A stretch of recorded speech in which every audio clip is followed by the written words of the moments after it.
Kananga Yesu Yoleyo Nelakanga Ofana pembeni ya papa Okata makambo na ngai.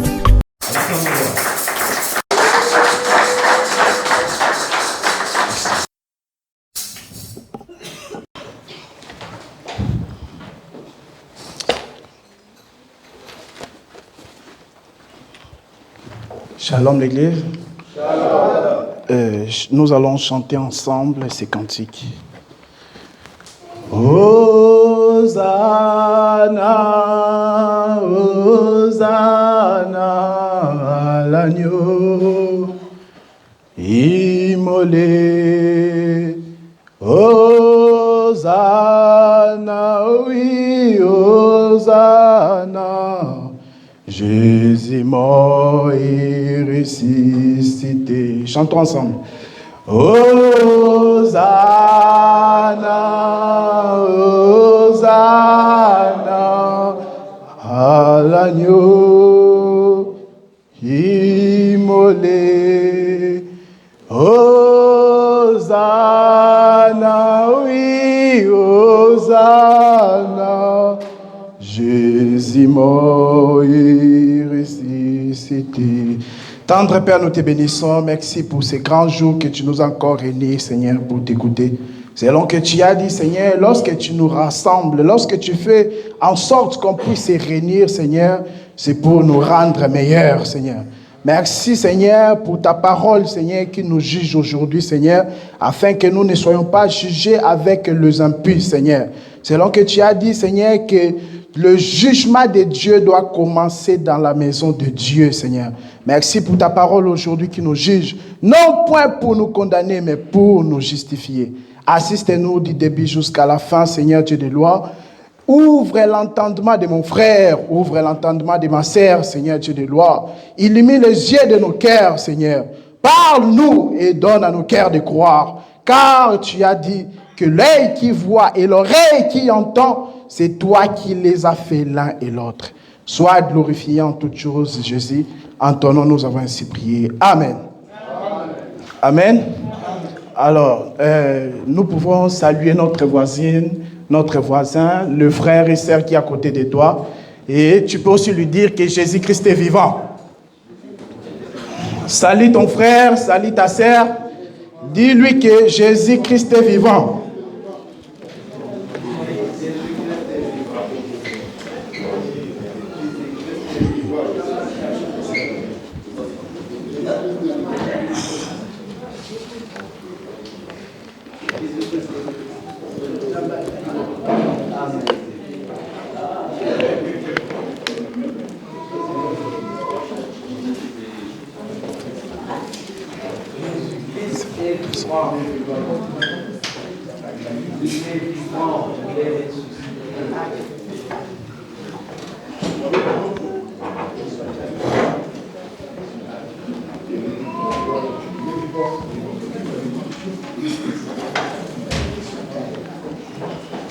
Amen. Amen. Nous pouvons acclamer le Seigneur Jésus-Christ.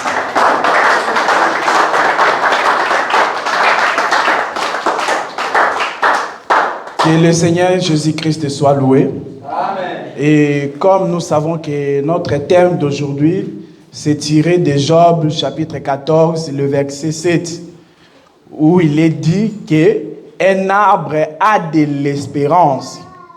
S'il est coupé, il repousse et produit des rejetons. Amen. Amen. Mais avant d'aborder notre thème, en tout cas, nous allons nous entretenir sur une petite exhortation.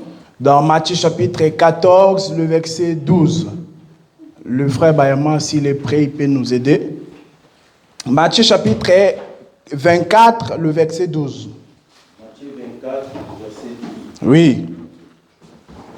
Et parce que l'iniquité sera accrue. L'iniquité, oui. Parce que l'iniquité sera accrue, la charité de plus grand nombre sera refroidira. Amen. Donc là, on voit que les disciples et les apôtres sont venus à Jésus pour lui poser une question. Seigneur, montre-nous comment se passera la fin du monde. Et donne-nous vraiment des signes. qui montreront que quand on va voir ces signes, alors ça sera la fin du monde.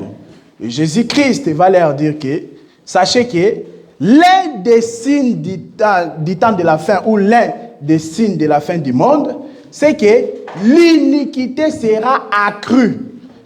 Donc l'iniquité sera accrue. En d'autres termes, l'iniquité va croître en abondance. L'iniquité gagnera du terrain. L'iniquité gagnera vraiment en surface. Et aussi, la charité d'un plus grand nombre se refroidira. Si vous voulez comprendre l'iniquité dans la parole du Seigneur, on ne va pas les lire. Par exemple, Jérémie chapitre 3, le verset 13 nous en parle. Jérémie 3, 13 nous montre que l'iniquité, c'est lorsque Israël est infidèle à l'Éternel. Lorsque Israël va maintenant vers les dieux étrangers. C'est ça l'iniquité. L'iniquité, c'est l'abandon du véritable Dieu pour aller adorer les idoles. Et comme nous savons que Dieu, c'est la parole, parce que Dieu, c'est sa parole. D'ailleurs, un homme égale à sa parole. Moi, vous ne pouvez pas me séparer avec ma parole. Donc, Dieu aussi de même égale sa parole. Et aujourd'hui, l'iniquité, c'est l'abandon du véritable Dieu. Comme je vous ai dit, Dieu, c'est sa parole, par rapport aussi à Jean chapitre 1, le verset 1. Cela veut dire que lorsque tu abandonnes la parole de Dieu, lorsque tu méprises la parole de Dieu, et tu vas t'attacher aux fables, à tout ce qui est faux, sache que c'est ça aussi l'iniquité. C'est-à-dire que lorsque tu es infidèle à la parole de Dieu, tu es aussi infidèle à Dieu. Et la Bible appelle ça dans Jérémie chapitre 3, le verset 13, que c'est l'iniquité. Donc pour vous dire que l'un des signes de la fin du monde, c'est que l'iniquité sera accrue. L'iniquité va gagner en surface. Je vous ai dit, l'iniquité, c'est les faux enseignements. C'est-à-dire que les faux enseignements vont tellement prendre de l'ampleur. Les faux enseignements vont tellement gagner du terrain. Et la Bible dit que l'amour, la charité d'un plus grand nombre se refroidira. Comme vous savez que la charité, ça veut dire l'amour envers son prochain. Et nous savons aujourd'hui que notre prochain, c'est d'abord le Seigneur Jésus-Christ. Notre prochain, c'est la parole de Jésus-Christ. Mais notre prochain, c'est aussi mon frère, c'est aussi ma sœur. C'est ça. Donc nous voyons que la Bible dit que l'iniquité sera accrue et la charité d'un plus grand nombre se refroidira. J'aimerais vous dire que ces choses-là doivent se réaliser dans le monde et non dans l'église du Seigneur. L'iniquité ne doit pas croître dans l'église du Seigneur. C'est-à-dire que nous venons ici pour écouter le Seigneur, mais on nous présente des faux enseignements. Non, l'iniquité ne doit pas croître dans l'église du Seigneur. Donc dans l'église du Seigneur, c'est pour écouter la parole pure. Et aussi la Bible dit que la charité d'un plus grand nombre se refroidira. Je vous ai dit, la charité, ça veut dire l'amour du prochain. Ces choses-là ne doivent pas s'accomplir aujourd'hui dans l'église. Cela n'est pas normal que la charité puisse se refroidir dans l'église du Seigneur. Cela n'est pas normal. Mais malheureusement, des fois, aujourd'hui, on le constate. Vous allez voir que la charité de certains bien-aimés commence déjà à se refroidir. Et il y a des signes, vous allez les voir. Vous allez voir qu'au début, le bien-aimé aimait beaucoup le Seigneur. Mais avec le temps, son amour-là commence à se refroidir. D'autres aussi, c'est à cause des persécutions. Parce qu'il a rencontré des problèmes. Il dit, allez, l'œuvre de Dieu, ça n'a pas d'importance. Vous voyez? Donc, c'est-à-dire que son amour commence à se refroidir pour le Seigneur et aussi pour les bien-aimés. Donc, c'est parce que, vous allez voir, parce qu'il a rencontré des faux ministres, les faux serviteurs de Dieu, même des faux prophètes qui lui ont escroqué de l'argent. Et pour cela, donc son amour s'est refroidi. Je voudrais te dire, bien-aimé, que ton amour pour le Seigneur ne doit pas refroidir à cause des hommes. Ton amour pour le Seigneur ne doit pas se refroidir parce que tu as connu des temps difficiles. Non. Ton amour pour le Seigneur ne doit pas se refroidir parce que tu as perdu quelqu'un de ta famille. Non. Ton amour pour le Seigneur ne doit pas se refroidir parce que tu avais entendu, soi-disant, qu'on avait parlé sur ton dos, chez les gens de l'église. Donc les frères et sœurs, j'avais entendu, ils ont parlé sur mon dos, ils ont dit des choses sur moi. Non, ton amour ne doit pas se refroidir à cause de ça. Parce que toi, lorsque tu as crié, même les bien-aimés là qui parlent sur ton dos, ils n'étaient pas peut-être là. Toi, tu n'as pas cru au bien-aimé qui part sur ton dos, non. Toi, tu as cru vraiment au Seigneur Jésus-Christ. Ce n'est pas un homme de la terre qui a versé le sang pour toi, pour que tu sois sauvé. Donc, ton amour ne doit pas se refroidir parce que tu as subi une déception de la part d'un ministre, de la part d'un prédicateur. Non, bien-aimé. Ton amour ne doit pas se refroidir à cause de ces choses-là du monde. D'autres aussi, leur amour est en train de se refroidir à cause des charmes de ce monde, à cause des plaisirs de ce monde. Donc, vous voyez, vraiment, son amour était là, mais son amour est en train de se refroidir petit à petit. Cela n'est pas normal. D'autres aussi, c'est à cause de la richesse.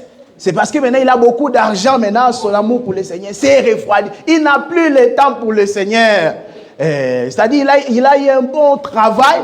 C'est-à-dire, bon, non seulement les cultes, il n'a plus le temps, mais même prier comme ça, lire la parole de Dieu, il n'a plus le temps. Donc, vous voyez que son amour s'est refroidi. Faisons attention, bien-aimés. Parce que si ton amour s'est refroidi, alors sache que tu seras compté parmi les vierges folles. Parce que par rapport à Matthieu chapitre 25, la Bible nous montre que les vierges folles, là, en réalité, elles avaient aussi l'huile, elles avaient aussi la lampe. Mais le problème, c'est que la Bible dit que leur lampe s'éteignait. En Lingala, comme on dit, ebanda ki kokende na kobomana. Vous voyez? Donc, c'est ça l'amour qui s'est refroidi. Et tu seras compté parmi les vierges folles. Faisons attention, bien-aimés, lorsque tu commences à constater que ton amour pour le Seigneur commence à se refroidir. C'est-à-dire qu'au début, ce n'était pas comme ça. Donc, faisons vraiment attention. C'est pourquoi, dans l'Apocalypse, lorsque vous lisez la lettre que le Seigneur Jésus-Christ avait envoyée à l'église d'Éphèse, là, nous voyons que le Seigneur Jésus-Christ, après avoir complimenté l'église d'Éphèse, parce qu'il faut savoir que les églises d'Apocalypse, là, les 7 églises qui se trouvaient en Asie mineure, voilà, c'était les églises du Seigneur Jésus-Christ.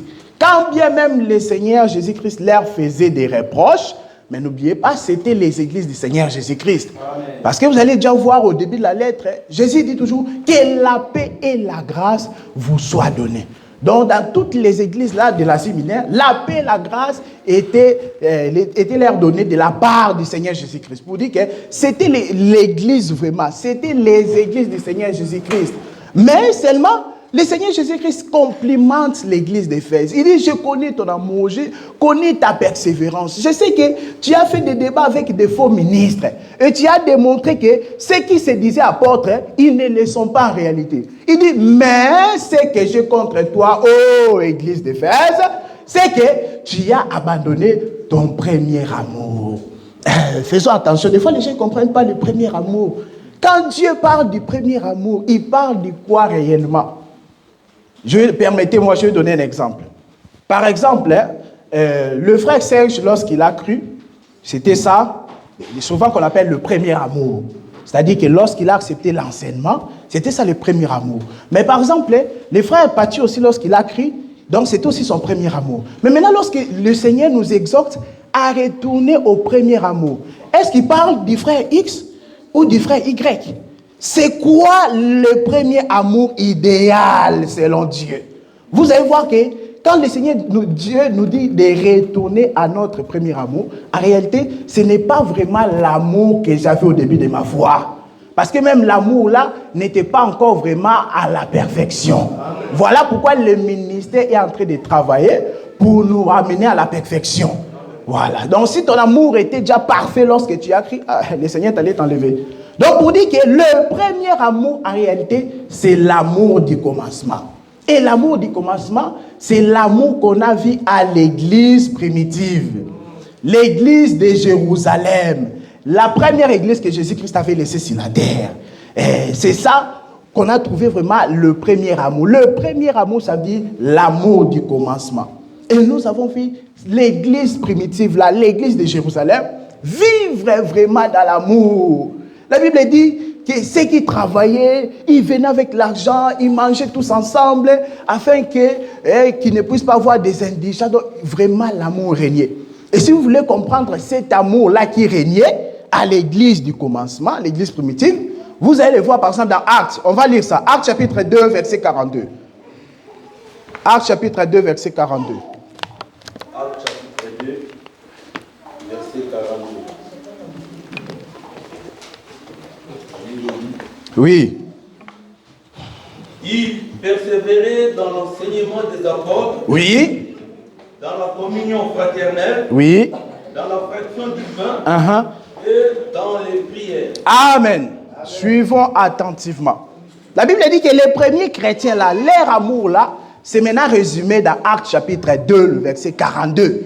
La Bible dit ils persévéraient dans l'enseignement des apôtres. Ils persévéraient dans la prière. Ils persévéraient dans la fraction du pain et aussi dans la communion fraternelle. C'est ça. Et vous allez voir que quelqu'un, lorsque son amour, du coup, s'est refroidi, vous allez voir qu'il y a un problème avec les 4 éléments là. C'est ça vraiment les 4 éléments qui fait une église. C'est-à-dire l'amour de l'enseignement, l'amour de la prière, l'amour de la fraction du pain et l'amour de la communion fraternelle. C'est ça, Actes chapitre 2, le verset 42.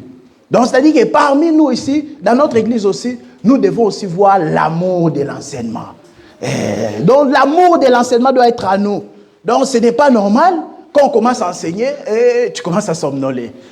Une fois, oui, on comprend encore. Une fois, on comprend. Parce qu'il y a aussi des gens qui diabolisent. Ils disent c'est diabolique si tu dors le dimanche matin à l'église. Non, ce n'est pas seulement diabolique. C'est aussi pété parce que le samedi, tu n'avais pas suffisamment dormi. Mais cela ne doit pas être répétitif. C'est-à-dire que chaque dimanche, toujours, toi tu somnoles, pendant la prédication, tu dors. Non, ça c'est un signe que tu n'as pas l'amour de l'enseignement en toi. Cela n'est pas normal. La Bible dit dans Colossiens chapitre 3, verset 16 que la parole de Christ habite abondamment parmi les saints. Comment est-ce que la parole de Dieu va habiter abondamment en toi lorsqu'on enseigne, mais toi tu dors, toi tu somnoles toujours. Mais quand on dit que on va tuer les démons qui nous combattent, là du coup le sommeil va disparaître. Ce n'est pas normal. Il y a un problème, c'est que le problème c'est l'amour de l'enseignement. La Bible dit les premiers chrétiens là, ils persévéraient dans l'enseignement des apôtres. Pas n'importe quel enseignement. Pas dans l'enseignement de Branham ni des autres ici qui s'élèvent aujourd'hui. Non, ils persévéraient dans l'enseignement des apôtres. Comme vous savez, les apôtres prêchaient l'évangile de Jésus-Christ. La Bible dit ils persévéraient aussi dans la prière. C'est-à-dire que parmi nous, nous devons aussi voir aussi l'amour de la prière. La prière aussi, c'est notre force. La prière aussi permet que certains dons spirituels puissent se manifester au milieu de nous. C'est-à-dire que nous devons aussi avoir l'amour de la prière à nous. La Bible dit aussi la fraction du pain, c'est-à-dire le partage. Chacun ne vivait pas dans son coin, non, le partage. Un tel frère, il manque quelque chose, voilà, tu résous ça. Le partage. Et la Bible dit aussi la communion fraternelle. Dans l'église du commencement, il y avait aussi la communion fraternelle. La communion fraternelle, c'est l'amour, l'unité dans l'amour. C'est-à-dire que nous sommes unis à cause de l'amour.